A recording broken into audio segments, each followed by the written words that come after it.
Vaccine को लेके, corona की वैक्सीन को लेके इस वक्त पूरे देश में हाहाकार मचा हुआ है। सारे देश में राज्य सरकारें इंतज़ार कर रही हैं कि कब उनके लिए वैक्सीन मिले और कब वो अपने पूरी आबादी को वैक्सीनेट करने का काम शुरू करें तेज़ी से। आज हालात ये हो गए हैं, लेकिन केंद्र सरकार के मिसमैनेजमेंट की वजह से, कि युवाओं की वैक्सीन देश में किसी भी राज्य को नहीं मिल रही। 18 से 44 साल के युवाओं की वैक्सीन देश में जहां भी थोड़ी थोड़ी सप्लाई हुई थी, सब लगभग खत्म हो गई और सरकारों को 18 से 44 साल वाले युवाओं के लिए जो वैक्सीन के सेंटर लगाए थे वो सब बंद करने पड़ रहे हैं। दिल्ली में बंद हो गए।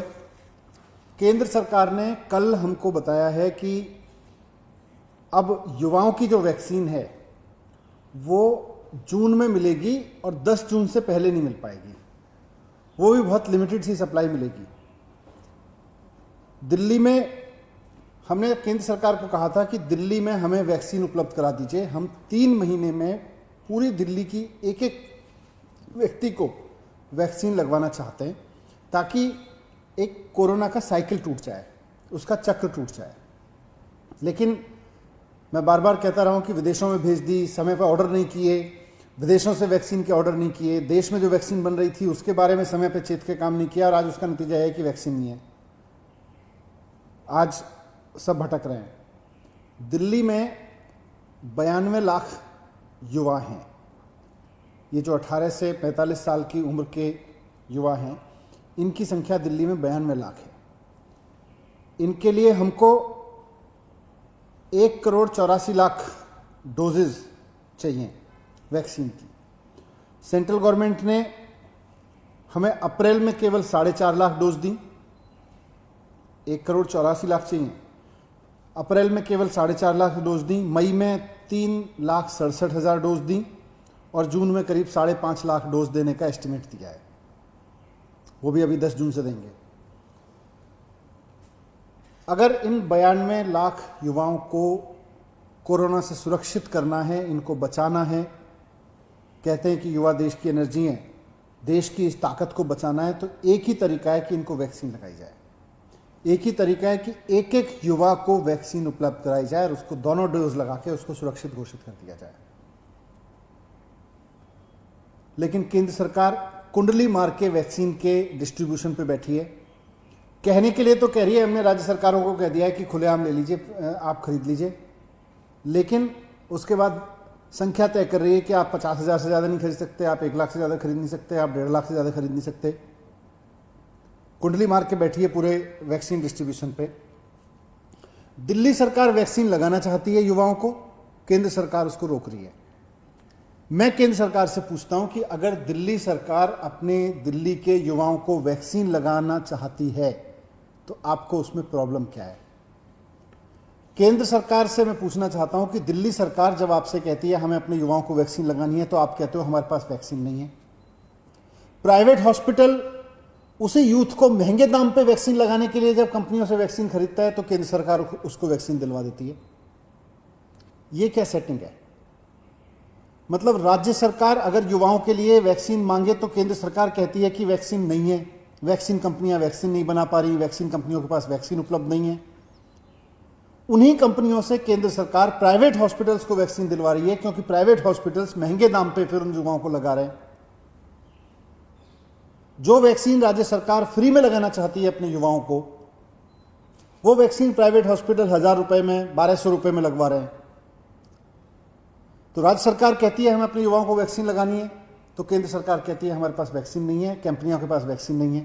प्राइवेट हॉस्पिटल्स को लगातार वैक्सीन उपलब्ध कराई जा रही है ताकि वो 1,200 रुपए में लगा सकें, 1,000 रुपए में लगा सकें। मैं पूछना चाहता हूं केंद्र सरकार से कि अगर सरकार के लिए वैक्सीन नहीं है, अगर राज्य सरकारों के लिए केंद्र सरकार के पास युवाओं को देने के लिए वैक्सीन नहीं है, तो फिर प्राइवेट हॉस्पिटल्स को महंगे दाम पे देने के लिए वैक्सीन कहां से आ रही है? अगर केंद्र सरकार कहती है कि वैक्सीन कंपनियां उतनी वैक्सीन नहीं बना पा रही हैं कि राज्य सरकारों को एक मुश्त बड़े पैमाने पे दी जा सके, तो ये बड़े पैमाने पे देने के लिए प्राइवेट अस्पतालों के लिए वैक्सीन कहां से आ रही है? केंद्र सरकार इसका जवाब दे। क्या केंद्र सरकार ने केवल राज्य सरकारों को वैक्सीन देने पर रोक लगाई है? क्या केंद्र सरकार ने प्राइवेट अस्पतालों की किस राज्य को कितनी वैक्सीनेशन दी जा रही है, इस पे कोई राशनिंग नहीं है, इस पे कोई रेगुलेशन नहीं है? केंद्र सरकार पूरा डेटा रखे, किस राज्य को कितनी दी जा रही है, केंद्र सरकार प्राइवेट अस्पतालों को कितनी वैक्सीन दिला रही है, ये सारा डेटा केंद्र सरकार को रखना चाहिए। एक तो ये मुद्दा मुझे वैक्सीन के संबंध में रखना था। दूसरा, कल जीएसटी की मीटिंग हुई, जीएसटी काउंसिल की मीटिंग हुई। जीएसटी काउंसिल ये तय करती है कि देश में किस चीज पर कितना टैक्स लगेगा। दिल्ली की ओर से मैंने दिल्ली के वित्त मंत्री के रूप में मांग रखी कि वहां पर vaccine, oxygen concentrator, oximeter, PP kits, testing kits जैसी जितनी चीजें हैं, ऑक्सीजन सिलेंडर्स, लेकिन मूल रूप से वैक्सीन, इसको सबको टैक्स फ्री कर दिया जाए, इस पर जीएसटी का रेट 0 कर दिया जाए। लेकिन भारतीय जनता पार्टी के कुछ वित्त मंत्रियों ने इसका विरोध किया।